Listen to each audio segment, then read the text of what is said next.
Alors, retour sur ce plateau, mesdames et messieurs, très chers téléspectateurs. Comme je vous le disais tout à l'heure, l'album Jotna de BSP, Bamtare, Soukabe Pelital. Rebonjour Baba Diré, rebonjour Atouman. Alors, l'album, la sortie est prévue pour Dama hein, le 20 juin 2021. Et puis, l'album sera disponible sur toutes les plateformes de téléchargement. Parlons de l'album à présent. Pourquoi Jotna? Jotna parce que vraiment nit ñi ils ont tendance di toog di xaar. xam nga ku nekk da ngay bàyyi si sa weew temps comme ni ko olof di waxee quoi. xam nga donc ku nekk dafa war a entreprendre à son niveau. si fu dooleem yem. mu jóg def dara quoi mais bu mu toog xaar. parce que boo toogee xaar rek toujours tu auras des surprises. et puis le temps bi xaarul quoi donc il faut ñëpp jóg message d'engagement la. Citoyenneté, oui, bien sûr. De don de soi. On sait tous très bien que BSP, c'est un groupe de rap très engagé, citoyen tamit, très actif, et puis, man, je suivre l'actualité. Mais parlons de Jotna. En combien de temps vous avez préparé cet album? Bon, 2015, presque 5 ans. 5 ans 6 ans, oui. 6 ans presque nous avons fait du job sur l'album. Au départ, l'album, c'était presque 40 titres. On a donné studio, il faut faire quelque chose, on écrivait, puis enregistrer. Finalement, gars, c'est quoi? Parce qu'on avait un problème de choix. Et de passage, nous avons basique. C'est un choix là encore. Nous choisir. J'ai choisi le titre. Bon, 13 titres. Finalement, 13 titres. Et si on parlait des titres qui sont dans l'album? Wow, c'est possible. C'est tracklist bangok, c'est gannaaw. Super. Premier titre bi lan la? Artisad. Artisad économie ana suñu ressources. Artisad alors Artisad mooy économie, pourquoi ce titre? C'est une question. Artisad nemne. Parce qu'on nous fait croire que la Mauritanie est pauvre, mais en réalité, la Mauritanie est riche, quoi, d'après ses ressources. Mais la répartition, moi, de mon côté, quoi. Il faut gagner carte sur table. C'est ça, quoi. C'est ça, carte sur table. Encore, nous avons fait des gens à la longueur di lek, il faut nous déloyer affaire, quoi. Est-ce que sous le non, nous avons comment nous gars yi ñuy créer ay détecteurs même bu nekkee si biir 1 kilomètre si suuf gars yi nañ génn alal réew mi jox la jeunesse bi liggéey et puis ñu jàppale jeunesse bi quoi donc loolu la Bingu Baba fit pakole ñol Bingu Baba ko firti Bingu Baba mooy doomu baay ko firti Bingu Baba woni kii nga bokk ak pap ki nga ok doomu baay pourquoi donc Bingu Baba donc mun naa wax ni benn sama vécu la presque loolu laay dund naa ko encore keneen ak keneen képp ku papam am benn jabar ñaari jabar yaa ngi dund ngeen genre affaire yi. c'est pas compliqué. Non c'est pas compliqué son bi nekkul lu compliqué xam nga rek. solution la nu fi indi parce que mun nga bokk ak nit ki papa fekk déjà doom baay dafa neex sa waay. da nga war a neexal mu jax c'est ça quoi. mais am na ñoo xamante ni duñ koy naqaral c'est ça donc nag duñ koy naqaral ñun si côté boobu xam nga rek. nañ positiver quoi. Afrique donc da ngay xool par exemple sa xooli Bingu Baba man ak yow mën nañ bokk pap fekk natt mën na ma dal fekk sa deret yow laa soxla. on a le même groupe de sanguin donc. boo si jàppul du baax donc loolu. Ouya Fola qui est un peu révolutionnaire je pense. On peut l'appeler ainsi, qui est sorti récemment tamit. Yagoul. Ouya Fola ban làkk la. Bambara. mais fii dafa am naar am pulaar am bambara am wolof am anglais am français ñun fu ñu jëm. Ouya Fola bambara. Ouya Fola mooy lan. ani soxoma bamaranko ani kile bamaranko ani soxoma fefe mbala mela bamaranka me amba boy fola ani chou bamaranko d'accord Ouya Fola titre bi c'est par rapport vraiment à nos hommes politiques ñi xam ni vraiment avant ñu ak fu ñu jëm dañuy vendre du rêve xam nga après ñu ñëw. à la suite à leur promesse quoi. aussi ñu xam ni état continuité la quoi. nit mu yow ci amul benn nit bu indispensable. yow da ngay ñëw bay sawar rek nga dem li laay war a suuli. bañ a jaxase dëkk bi. jox ko keneen ñëw àggale. parce que le monde a toujours été comme ça continuité waxal ma ko ci naar gars yi dégg nga. wax nga ci naar. ويافولا يقني يتكلم عن جمعية رجال يعدلوا سياسة عن يعرفوا عن إيتا بابا جي جلال الكاميرا فيلا إيتا كونتينيتي ويستمر دونك كل حد دا يجي يعدل قرعته ويتم ماشي يخلي واحد اخر يجي يعدل قرعته ما خالق حد قد يتم هون ابد لا مولا ما ولا ايتا تو ما ولا ايتا حتى الشركات حتى بوتيك سي سا il faut كونتينيتي تعدل قرعتك تمشي تخلي حد اخر يجي يوفي يكمل وما اللي تمشي من اللي صيفه زينه لا تمشي والناس فريمون ما تقد بيك فريمون وشفنا رؤسانا ونظام بوليتيك pour يمشوا يفوا الناس ما يودوا طالعين في روسنا حد يعطي يمشوا الناس مازال تبقي. Alors Jotna qu'on était en train de suivre récemment qui est aussi le titre de l'album. Bon, il y a Freedom qui est le numéro 5, Mon Destin, Hassidagal, 8 Ñuñar, 9 Réfugiés, 10 Sagata Umoligo, Sagata Umoligo. yaakaar naa mooy la jeunesse dañu jug dem liggéey quoi Sagata Gorko. Save the Children, Fit Cools, mais Save the Children bii nii waa Save the Children ci boppam nañu jàpp ci affaire yi bokk. du dëgg. waaw ñoom war nañu ñëw normalement. parce que déjà clip bi presque réalisé nañ ko pare nag la. d'accord Sigle fit Nouramen Semali Sigle mooy la. Sigle si propriété quoi. mais propriété bi si beneen sens quoi si beneen sens bi quoi propriété d'abord xol bi moo war a njëkk. Sigle min al iman c'est ça quoi xol bi bu laabee rek lu muy def yëpp après day baax quoi. c'est clair c'est clair. En featuring avec Nouramen Semali qui est notre star internationale. Rainem Selmina Aria Hatta Mondi. Alors est-ce que ça a été très compliqué de réaliser son album en Mauritanie? Parcours de combattant là quoi. Ça a été très difficile même gars. Comment vous avez vécu l'expérience de produire un album? waaw parce que déjà yow. te yéen c'est vous-même qui avez produit votre propre production on a ko produire nous-mêmes. donc ça a été un peu difficile parce que soo xam nga musique bi style musique bi reggae bi ak ñun ko xaw a changé tuuti yokk si ay yeneen vibes. donc c'était pas facile gars yi mën a comprendre exactement si biir studio yi lu ñu bëgg def. lan la. donc tout le temps duñu doon conseiller rap. de ce fait gars yi mënuñu xamuñu daal ñun exactement lu ñu bëgg mais ñun en tant que ñun noo ngi tegu si temps bi rek lu ñu woy nii am na. waaw c'est ça am na xam non gars yi comprendre naan. xam aussi en général man su ma yoree studio BSP ñëw non affaire de rap fële laa koy teg kii bi laay génne orchestre bi laay génne ni ko ay ca joué. xam nga gars yi du loolu parce que ñoom danoo tàmm benn façon de liggéey ak danoo gis comment les gens font le reggae xam nga pour ñoom reggae dafa am benn. tempo 1 plus 2 égale. c'est ça yooyu nga war a topp pour ñoom yooyu nga war a topp boo topp loolu tu fais pas du reggae quoi. xam nga vraiment on a déposé nos valises un peu partout. xam nga mais quand même bu ñu atterrir si xam sa musique xam nga après basique bu ñuy prise après moom aussi. il nous a senti quoi c'est ça. il nous a senti quoi après vraiment c'est allé naturellement quoi. Après c'est devenu vraiment affaire de famille. Affaire de famille ouais. Après c'était pas affaire xaalis quoi. Super vraiment sincèrement chapeau à lui et à tout xam ça. Super mais partenaires yi ci kii bi bëri nañ de ah.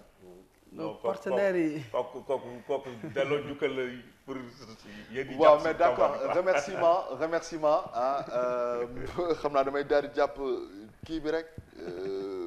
page bu ci gannaaw daal di remercier ñëpp alhamdulillahi rabbil alamin nos remerciements à Amad Kane Mac Manager Oumar Création Bachir Maloum à la réalisation de cette vidéo Hammo Wul Souvi kii yaakaar naa réalisateur la de Hammo nekkoon na fi watane benn émission jeunesse waaw Wul Souvi Abou Dem Woz Jamono Gibson Ifra Comé Touré bassiste Manba Hamadi Molo ñu koy jaajëfal bu baax a baax Papis Tupac Mo BSP Moussa Ndiaye Jomware Awa Jabira Med Meymou Black Eagles DHM Double H Double HM Atou, Dafou et toute la crème du hip-hop stéphanoise, groupe Walfadjri, Melo Records, Seydou Djiré, Zaza Production, 12 Magadan tamit ñu koy ñuy foofu de passage bu baax a baax DJ Adama Fall, Bégué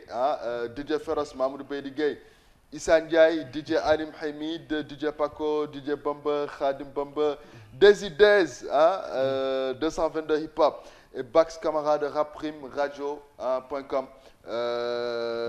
Nickel e-radio, Master Dacta Exito et Fadel Dadi Fadel Dadi Delf Camara ñu koy ñuy moo tamit bu baax a baax depuis la Guinée Kanalaton Kanalaton Jantan nos vifs remerciements aux frères SWC Yacoub Nderi Ndaw Julien Célestin Houy Naw DJ Shen White, Ibou Kamara, Foredia, Fassa Momodou, Amadou Sall, Seydou Traoré et Jumeau. Bref, à nos familles qui nous ont soutenus et à tous ceux qui ont de près ou de loin contribué à la réalisation de cet album. Hommage à Père Babissar qui est parti, au grand Medsec, et puis composition, prise de voix, mix et master par Basic Ramsa. Nous les remercions évidemment, nous les jaajëfal ñoom tamit bu baax a baax a baax. Et le baron. sa grand yaa ngi nii de. le baron fu mu dem wax seen wax. alors quel témoignage faites-vous à l'endroit de cet artiste aussi. qui est vraiment fier de vous. Ouais. Moom tamit vraiment nous sommes fiers de lui, il fait vraiment des choses énormes. Il paraît que moom grand frère am. Oh Julien Célestin mooy Julien Célestin. il paraît que Yacoum Ndérik ñoom la nekkoon Black Eagles. grand frère am daf ko doon seere. mais ci yéen la doon jaar pour génne talam il paraît que tamit yéen a ko génne. waaye noonu la. en fait noonu la musique partage la. franchement. donc lii noo ngi koy jaajëfal et puis yoon bu mu nekk bi. vraiment yàlla da ko jël au sérieux surtout. donc encore conseil bu mu koy jox rek na nekk humble rek mu bañ a. continuer si lancer boobu mu nekk da si nekk rek et puis dina baax. dolli cere dolli neex. c'est ça c'est un frère macha allah. del bàcc rek yow moom del bàcc rek. booy yi moom mayu leen dara. moom na leen moom ak Big César moom mayu booy c'est le duo magique. na bàcc rek nii rek. big up. alors mais concert album bi c'est prévu pour quand. noo ngi ci suñu paree demee incha allah conférence de presse wala point de presse bi incha allah. donc dañ commencé tàmbale jël ay dates. c'est ça incha allah yu ñu bëgg def parce que dañoo bëgg def benn sortie boo xamante ne maanaam ñu. day wute ak yeneen sorties. non day xaw a wute il faut mu xaw a wute pour sortir. waaw day xaw a wute parce que dina bëgg fëgg ancien nit yooyu rek ñu fëgg leen comme ça ñu génne leen waaw. am na xam ne ñoo fi bëgg nañu génn dugg si concert yi ñëw. ak si beneen anam quoi. nit yooyu noonu. c'est ça quoi. ñooñu Ahmed Hamza. mélomanie war na ñëw seen kii Ahmed Hamza war na ñëw seen. waaw ñooñu genre ñooñu ak ñeneen ak ñeneen ñii lay def seen concert. waaw c'est ça ñooñu bëgg nañu genre nit ñi ñëw mu nekk beneen public encore. pourquoi pas benn concert live ce qu'on veut. mu nekk benn dîner pourquoi pas c'est possible. gars yi ñëw nga génn après. soo ñu dégg nga yóbbaale lu baax quoi. Walf aussi soutien quoi. c'est ça waaw Walfadjri ñoom tamit qui seront à l'insu français pour la fête de la musique inchallah. Vous prévoyez une tournée pour Jotna. waaw laa budd moom il faut laa budd te boobu faut nga préparer sa sac à dos quoi parce que ñooy ànd. laa budd donc si kër gi nga bokk. on va essayer de faire benn planning boo xamante ne puis de soxla tournée yi mu nekk en live. inchallah ce qu'on veut quoi. inchallah donc il faut ñu toog ak équipe bi waxtaan ak ñoom inchallah taala. alors rendez-vous en attendant demain aux Échos du Sahel pour la conférence de presse et pour le concert de l'album très bientôt mokkal leen son yi ba leen ko mokkalee. après yaakaar naa ci lay dàq quoi. waaw ci lay dàq inchallah. yaa ngi consommer après xam vraiment lu nekk contenu bi. après ils pourront juger quoi. d'accord et puis c'est disponible sur toutes les plateformes de téléchargement légal mais vous allez me donner votre avis par rapport à ce qui se passe ci dëkk bi violence yi agression yi policiers yi on commence avec Babaji. gis nga pour man lii dafa tàgg bu yàgg bu mu ni si alerte yi depuis yàgg mu ngi joxe alerte. mais ils ont fait semblant de ne pas voir quoi. ñu bàyyi ba affaire ils ont vu la chose arriver. mais ils n'ont pas su l'arrêter. après ñu bàyyi ba après on est là maintenant à constater les dégâts. xam nga donc vraiment il faut que. par exemple côté violence bi boo xoolee. xalaatoon ko yàgg na. donc album bi nii solution la. solution la pour jeunes yi mun ko consommer. pour jeunes yi pour mun ko consommer pour nguur bi encore bu nekkee ñoom amul ñu leen di yedd par exemple suñu dégloo album bi vraiment ñu gis genre clip yi. bon man moom am na benn idée. waaw boo xamante ni dama leen koy baaxee en direct boo leen ko defee. waaw amaana dina jàll est-ce que xam nga ni étudiants yi. amaana am na gis nga étudiant bu jàngee jàng ba. kii bu amul liggéey amul dara. après mun na rebelle wu. loolu la. j'aimerais bien seen 13 titres yëpp. paroles yëpp ngeen bind ko ngeen def ko sous forme de livre. et après vous les exposez dans les universités et ça va vous permettre. d'accéder dans les écoles et dans les universités. Parce que moi, je sens que c'est des paroles lourdes. Vous prenez tous les titres, vous les rédigez en français, en arabe et en anglais. Et vous allez voir, vous allez toucher un autre public qui n'est pas que public bi nga xamante ne day déglu. waaw c'est intéressant gis nga album bi ma lay wax nii. titre boo jël. livre la. benn livre la. boo ko nangoo déglu ak nii nu nga ko defee ñun. daa ngi ci am daa ngi ci am dara quoi. par rapport ak éducation bi surtout xam nga aussi il faut que ñu focus tuuti ci éducation xale yi quoi. xam nga parce que aussi université mënul di génne rek ay chômeurs. non parce que boo paree université après qu'est-ce que tu fais da ngay génn amoo métier. il faut que ñu def école de métier former booy ñu am formation. c'est-à-dire gars au lieu ñu jàngal leen am liggéey gars du leen di jàngal. am spécialité spécial xam ne yow da ngay. le temps 20 ans bu ngay def di jàng. tu perds ton temps. 20 ans wala 15 ans bu ngay def di jàng. fekk déjà yow da nga génn yaa ngi mën benn spécialité. boo am métier da ngay gën ci créer de l'emploi. parce que da ngay ñëw ku ñëwul yow daal mën nga liggéey. non fii li ma bëggoon wax mooy au lieu que ñu ñuy jàngal am liggéey du ñuy jàngal wut liggéey.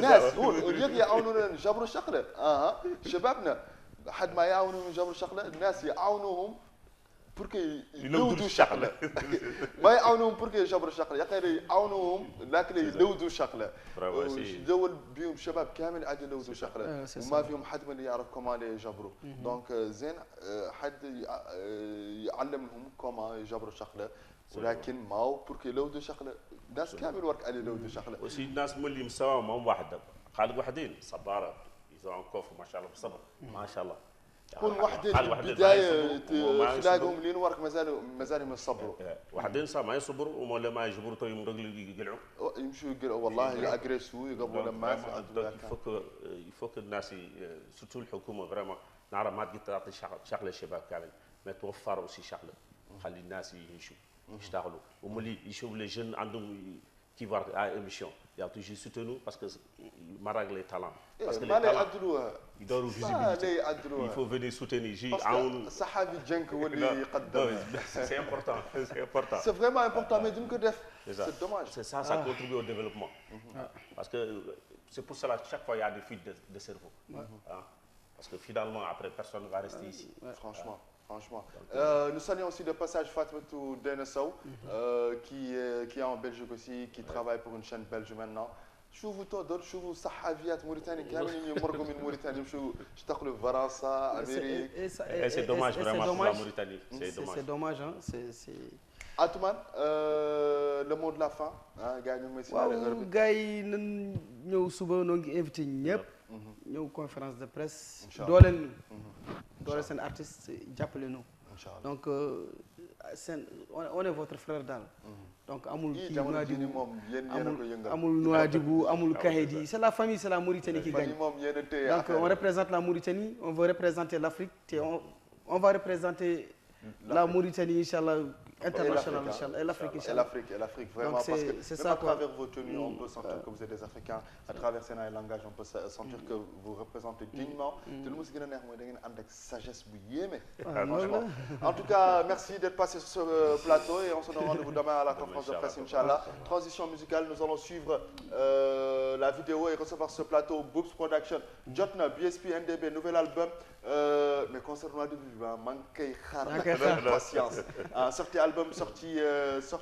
sortie de l'album officiel est prévue demain sur toutes les plateformes légales sur toutes les plateformes de téléchargement légal Google Play Music, Deezer, Amazon Music, YouTube, Spotify et Apple musique et puis en exclusivité sur la chaîne de télévision Wataniya clip et recevoir sur plateau Boubs Production nan dem merci guys. waaye ñoo far bu baax. donc lay xaar yow tamit tomorrow. Inch'Allah et toute l'équipe merci Zeydan.